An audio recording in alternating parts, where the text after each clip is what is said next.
Parents, please supervise your children and refrain from flash photography or using video lights until we reach the greenhouses. Thank you. Now, sit back, relax, and enjoy living with the land.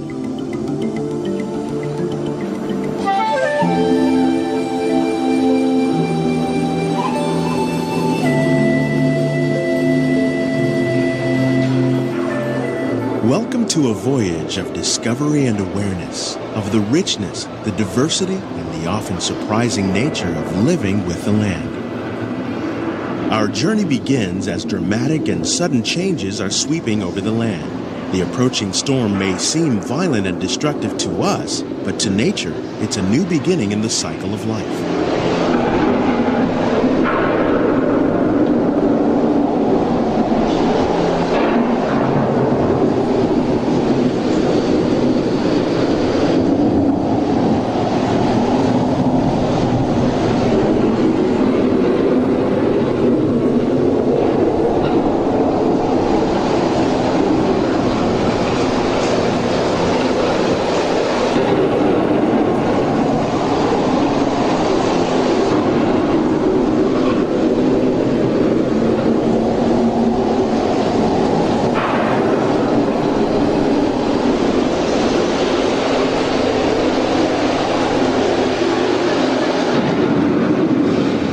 Beneath the surface of the land, roots trap water from the flowing mud, extracting precious nutrients and minerals. These elements, when combined with sunlight, create the diverse living systems of our planet.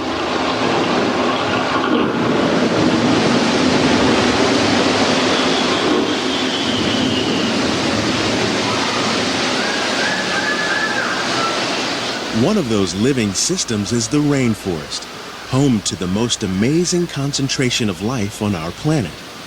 These dense and beautiful forests cover only a tiny portion of the Earth's surface, but they contain more than half of its plant and animal species. Rainforests are also extremely rich and productive living systems, providing us with oxygen, food, medicines, and other elements essential to our lives.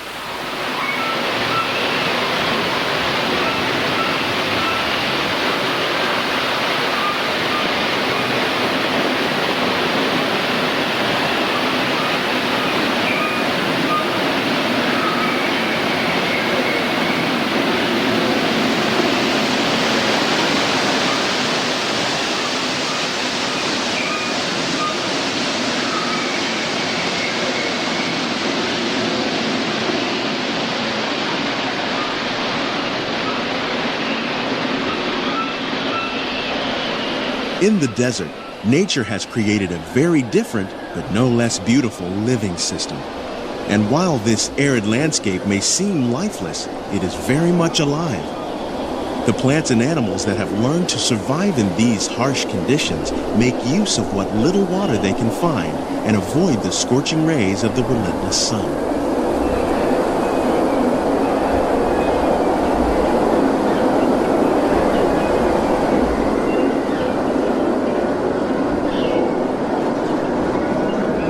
The American prairie once appeared as desolate as the desert, but over time, rainwater and nutrients gradually penetrated the hard surface of this land. Even the hooves of the mighty buffalo helped create the rich soil that would one day become home to the American farm.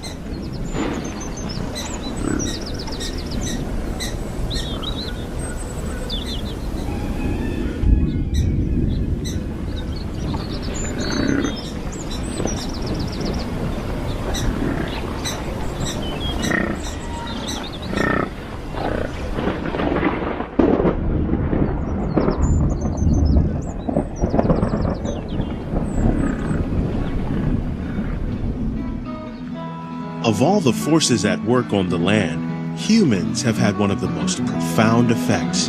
The need to produce food for a growing world led to the enormous use and sometimes overuse of the land. In our search for more efficient ways to grow food, we often fail to realize the impact of our methods.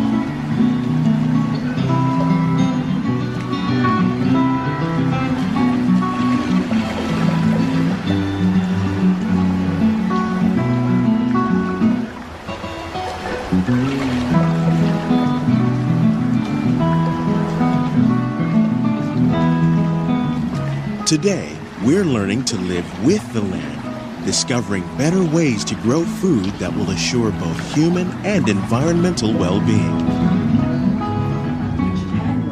That by mixing leaves and other living materials into our soil, we can make farmland more fertile without the need for chemicals. Here at EPCOT, we're learning to reduce the need for chemical pesticides by breeding and using natural predators, like ladybugs and wasps, to control pests. In the farmlands across America, we're learning that by plowing under vegetation containing natural fertilizers, we can enrich the soil without the use of chemicals. In arid regions, we're learning to produce food on desert seacoasts by developing and planting crops that thrive on salt water. In Japan, we learn that by mixing leaves and other living materials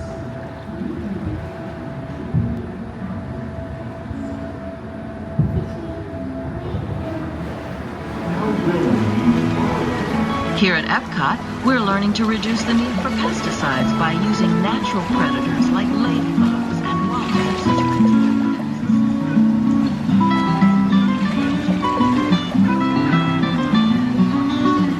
How will we meet tomorrow's growing needs for food production, yet still respect the needs of the land? Some of the answers are being discovered just ahead. To help us maintain these carefully controlled ecosystems, and for your safety, please remain seated in your boat at all times.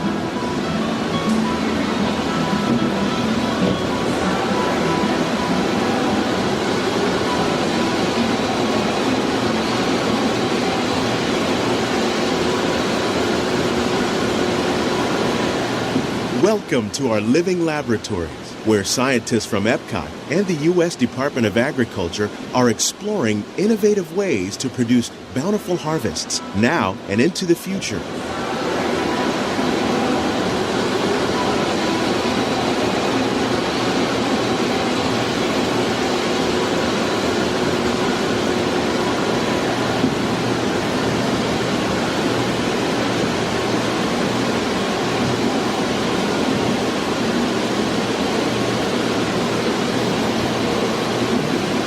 The tropics are home to the greatest diversity of plants on the planet.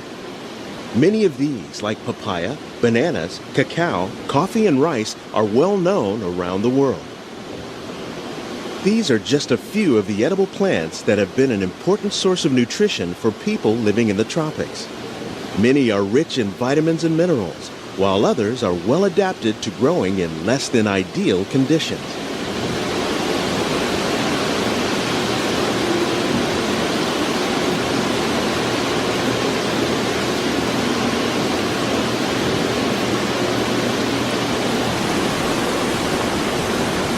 Some, like the water lily, thrive in wet, swampy areas and waterways. All parts of this plant, even the flower petals, are edible. The starchy root of the plant has long been used to make flour for baking.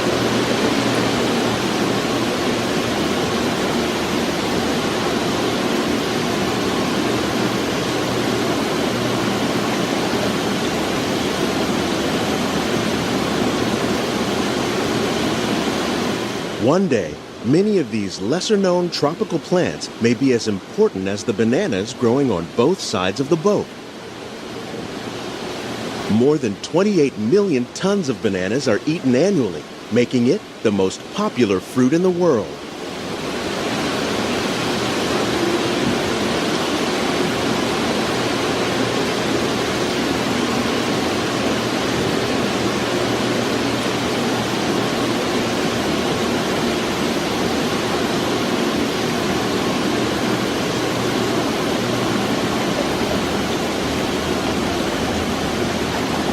When we mention farming, you probably don't think of fish. But fish farming, or aquaculture, accounts for nearly half of all the seafood consumed globally. Tilapia, bass, and catfish, like the ones you see here, are three of the more popular crops raised by fish farmers. The sustainable system we're using here recycles the water in the tanks. As a result, we're able to save millions of gallons each year. Our small fish farm produces nearly 5,000 pounds of fish each year to serve in restaurants around Walt Disney World. Innovations like this one can play an important role in our efforts to produce bountiful harvests and still protect natural resources.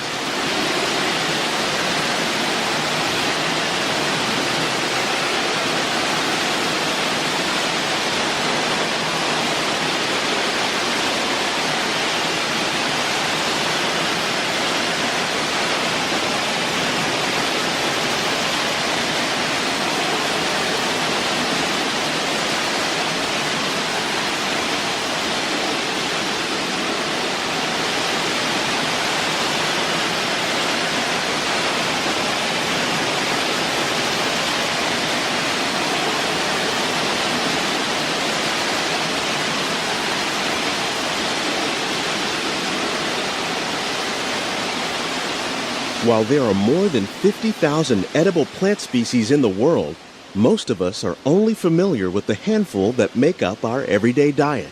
The common grains growing here, wheat, maize, sorghum, and millet, plus rice, account for nearly 2/3 of our global food consumption. Learning how to increase yields of these staples is an important goal of research around the world.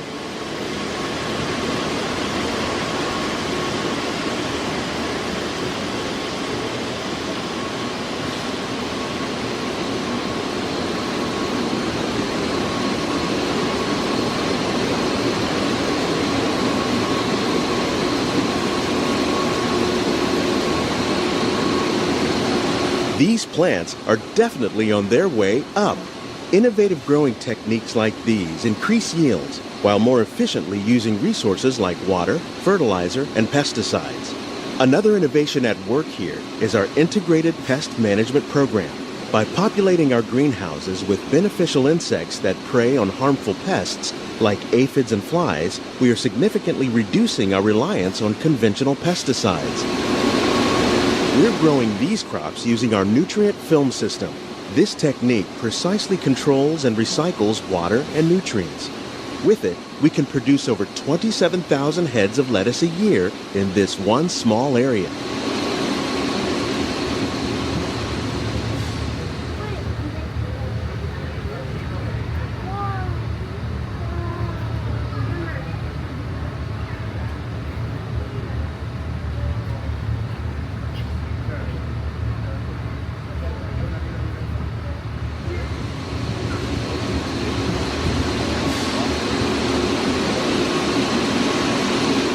Some of our best ideas have been inspired by nature, like these fruit and vegetable trees.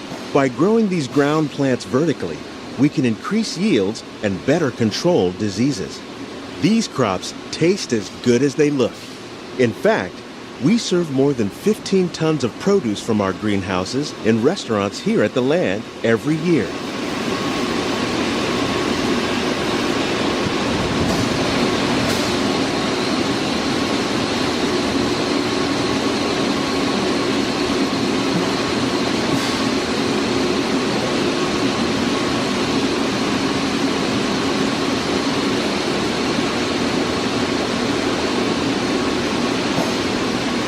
The future of agriculture may include innovative ideas like this vertical growing system.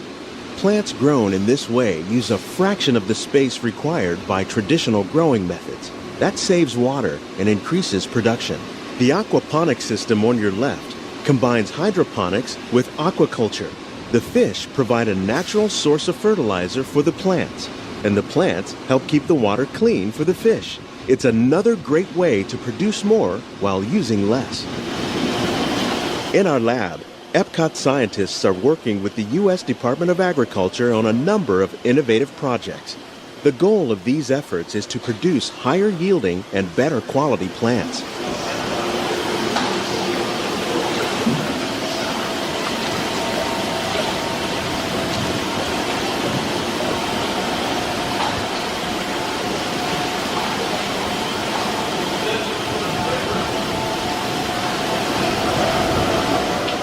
These greenhouses represent just a fraction of the work being done worldwide to produce bountiful harvests for our growing population. Scientists, Farmers and even backyard gardeners are doing their part to improve the quantity and quality of foods that we all rely upon. Together, we can continue to find more ways to increase food production and protect our precious natural environment. Only then will we truly be living with the land.